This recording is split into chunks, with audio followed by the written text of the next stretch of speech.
Welcome again to you all. At this time, we are going to be looking at how to interpret balance sheet. The balance sheet, we said in our previous class, is a statement that shows the financial position of the business, and we use the liquidity ratio to interpret the balance sheet. The liquidity ratio. All right.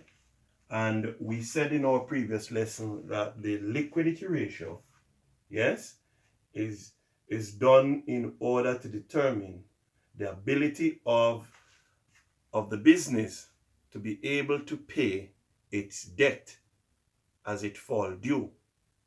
All right. So now let's proceed with some of the liquidity ratios.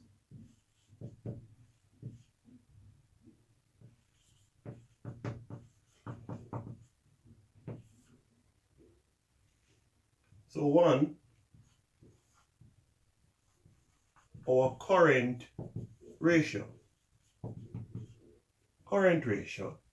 and the current ratio, the formula is our total current assets divided by our total current liabilities. Okay, so we divide the total current assets, we divide it by the total current liability. All right, so, and the answer we're getting, we get, is going to be to the ratio of 1. So let's use this balance sheet presented here. The total current asset with stock, debtors, bank would be $45,000. So it would be 45 divided by the total current liability, which is 5,000. Yes, and so the answer, 5 into 45, 9 times, is it? 9. So it is 9 to the ratio of 1. What does this mean? 9 to the ratio of 1. Well, what this ratio is indicating is that from the business, yes, the business has, for every $1 debt, the business has $9 to cover it. So for every $1 debt, there is what now? Is $9 to cover. Alright? So it would be showing here that the business is very liquid. It has enough money whenever the debt falls due, yes, that they can pay off that debt. Second one, the acid test ratio. The acid test ratio, and this ratio is what accountants refer to as a more stringent measure to determine what the level of liquidity of the business. So if your business was able to pass the current ratio, this is a step a little steeper. The asset test ratio formula would be the total current asset over the total current liability, total liability minus, what am I doing? Hold on. The total current asset minus the stock over the total current liability. All right. Excuse me for that. All right. So we're subtracting. Now, what the idea here with the acid test ratio is that what we want to do is, in the event that we cannot sell our stock, will we be able to pay our creditors? We'll be able to pay our debt when it falls due. If we are unable to sell our stock, and that is why we're subtracting the stock from the total current asset. So let's do that now. The total current asset is 40,000. 45 rather. 45,000. And the stock figure is 15,000. So we're going to subtract it here now. 15,000 divided by the current liability, which is 5. So this would be 15. From that, it's going to leave us with what now? 20? Yes? No, 30. So it's going to be 30,000 divided by 5,000. All right? So 5 into 30 goes 6 times, so it's going to be 6 to the ratio of 1. Show that this is really, business is still liquid, even though we have subtracted the stock. All right. So we have done the current ratio, which is a ratio of 9 to 1. So what he's saying here, with the acid test ratio, for every $1 worth of debt, yes, we have $6 to pay for it. So every $1 worth of debt, we have $6 to pay for it. All right. The third one we want to look at is debtors to sales ratio.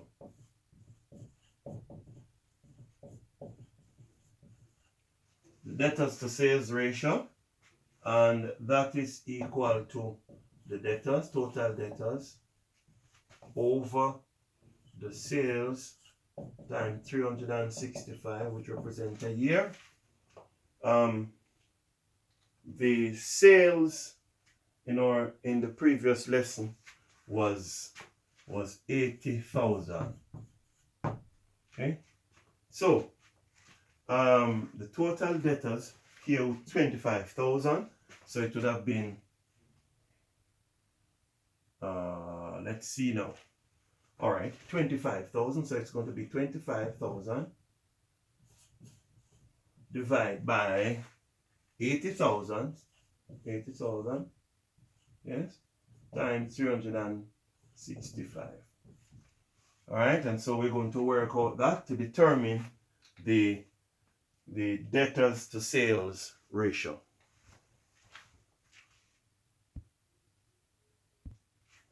Okay, so the debtors to sales ratio, and we have 25,000 over 80,000 multiplied by 365 over 1.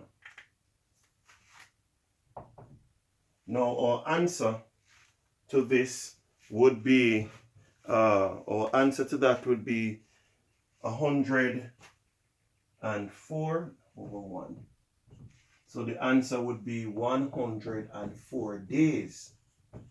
114 days rather. So what this is indicating is that we are giving our debtors 114 days to pay their debt. Right? 114 days to pay their debt. That is a pretty long time. And what that is helping us to understand is that we are allowing our credit customers, yes, to hold our capital tied up, yes, for too long, and therefore it will create a problem for the business to be able to make itself profitable and liquid with enough cash flow. Yes, because you are giving your debtors too long a time to pay you, right? So they are holding your money for too long. All right. We're going to look at the next ratio, that is the creditors to purchases ratio. I'm going to take the top part here to do it. So it is the creditors to purchases ratio, and that would be the creditors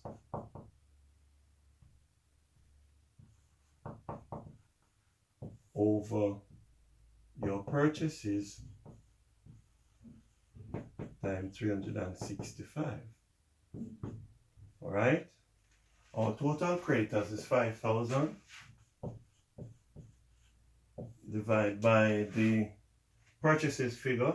In our last lesson it was 50,000 times 365.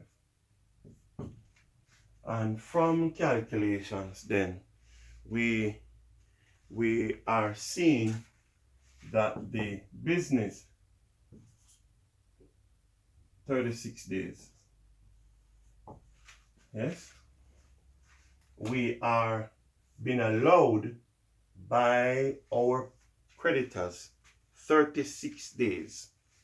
Okay, 36 days, yes, they are about to pay our debt. Now there's a big disparity with that.